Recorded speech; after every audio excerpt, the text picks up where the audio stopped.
The news you're hearing about the USA, Israel, and Iran isn't just a distant headline anymore. It's a fast-moving story that touches every port, every market, and every family with a loved one serving far from home. Imagine waking up to find the map you knew has been redrawn overnight. Strikes, drones, and convoys where there were only airports and harbors yesterday. Right now, there are reports that roughly 200 American service members have been wounded across multiple countries as this conflict has intensified. Most were hurt mildly, but some seriously, and lives have been lost in a handful of tragic incidents. In the middle of this storm, major leaders have been killed, turning ripples of fear into waves of outright panic, and the region's already fragile order is shaking. Stay with me for the next 11 minutes because I'm going to take you through what happened, what it means, and what you need to know right now. If this helps you understand even a little better, hit like and subscribe in the next minute so you won't miss the follow-up updates I'll post if things change. Now, let me start from the beginning in plain terms. Even if you're not a policy wonk or a news junkie, you'll come away clear and steady. The crisis began to explode into open war in late February and then accelerated quickly. Aerial strikes across borders, missile and drone barrages, and strategic hits on infrastructure that keep oil flowing and ships moving. Cities that were once safe have become pins on a dangerous clock. Ports, refineries, and airfields have been targeted, and that single fact alone means ripple effects. Flights get delayed or canceled. Insurance for shipping spikes, and the price of energy flickers like a candle in the wind.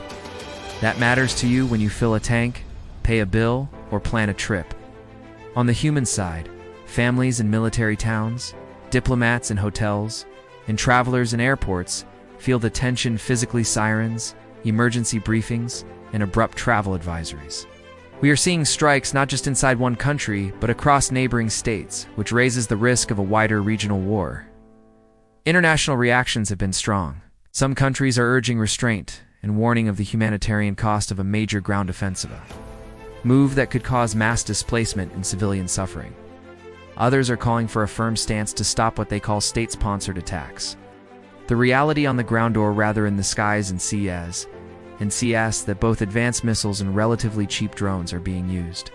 Drones give a new kind of reach. Low cost, but effective.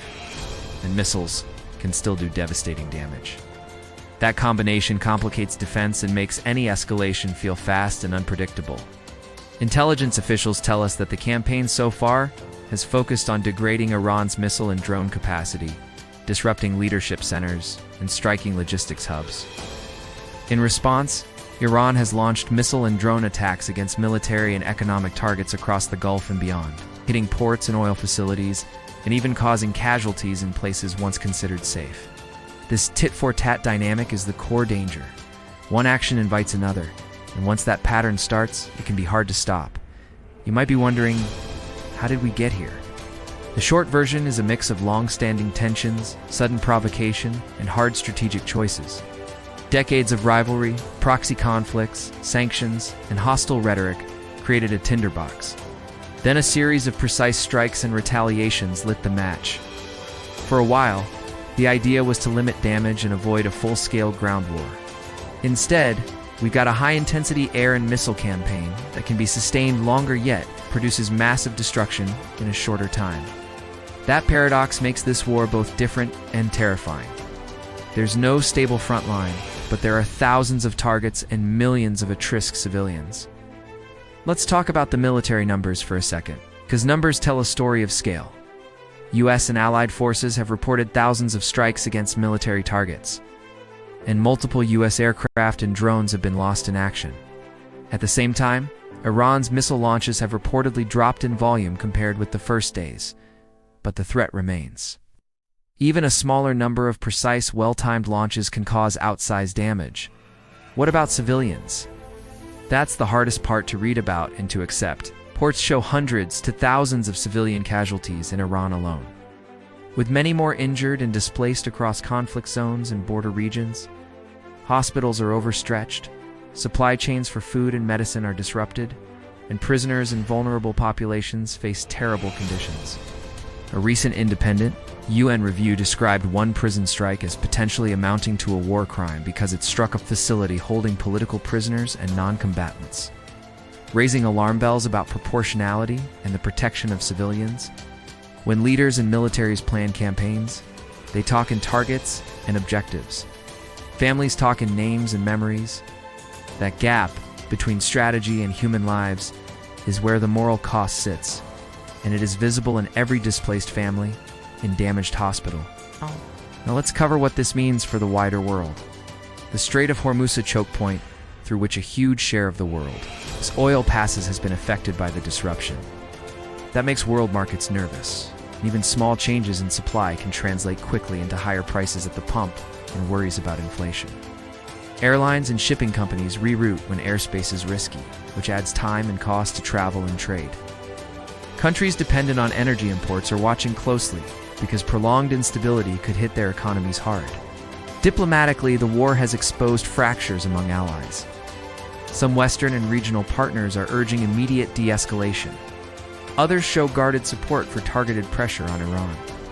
Global diplomacy is now an all-hands-on-deck situation. Behind the scenes, shuttle diplomacy, calls at the highest levels, and public appeals are happening simultaneously. But political differences about how to respond make a quick, unified solution less likely.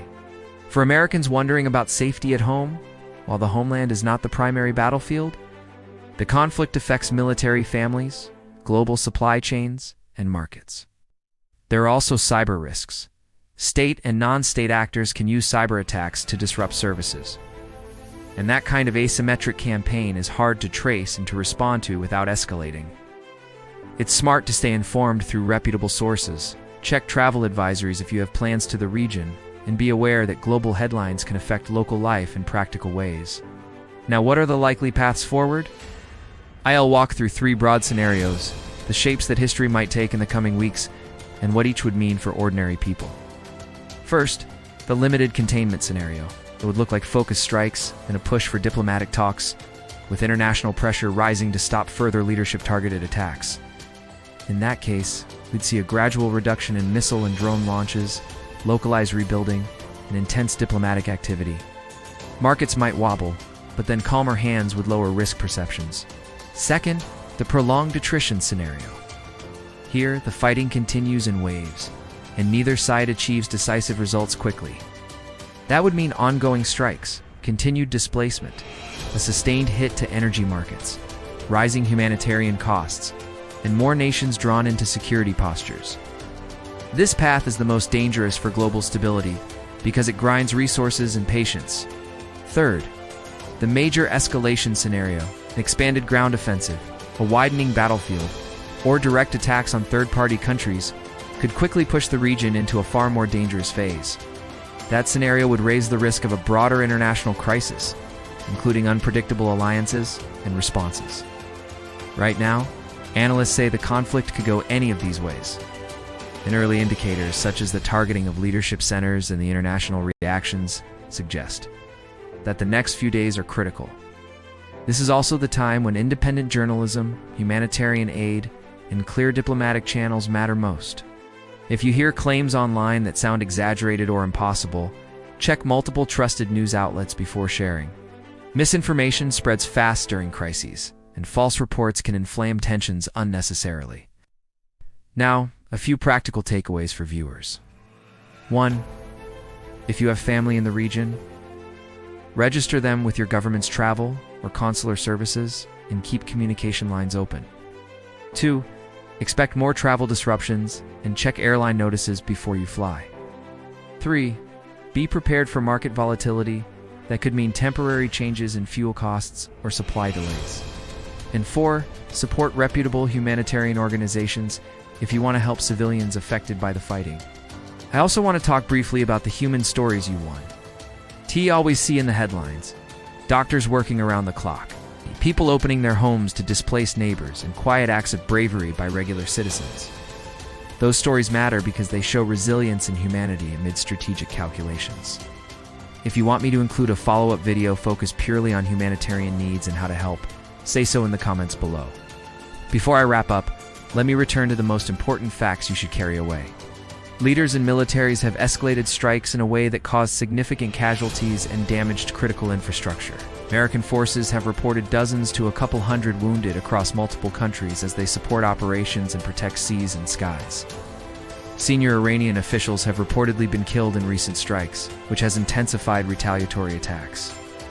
And international bodies and other nations are warning of the humanitarian and diplomatic consequences if the fighting expands. That is the short, honest summary. If you found this clear and useful, please take a moment right now to like this video and subscribe so you don't miss future updates if the situation changes. I'll post follow-ups and clear explainers without the political noise. If you like and subscribe, help this channel grow and lets me bring these updates to you faster. Near the end, one last ask. Drop a comment with where you're rewatching from and one question you want me to answer in the next video. I'll pin the most thoughtful question and answer it in detail. Also share this video with one friend who follows world news or with a family member who needs a clear update. Sharing helps more people get accurate context instead of panic. I'll keep tracking verified reports and humanitarian updates. If you want a short facts-only version or a deeper analysis on military strategy, say what you prefer in the comments. Thank you for staying with me through a complex, emotional, and fast-changing story. Keep checking reliable sources, stay safe, and I'll see you in the next update.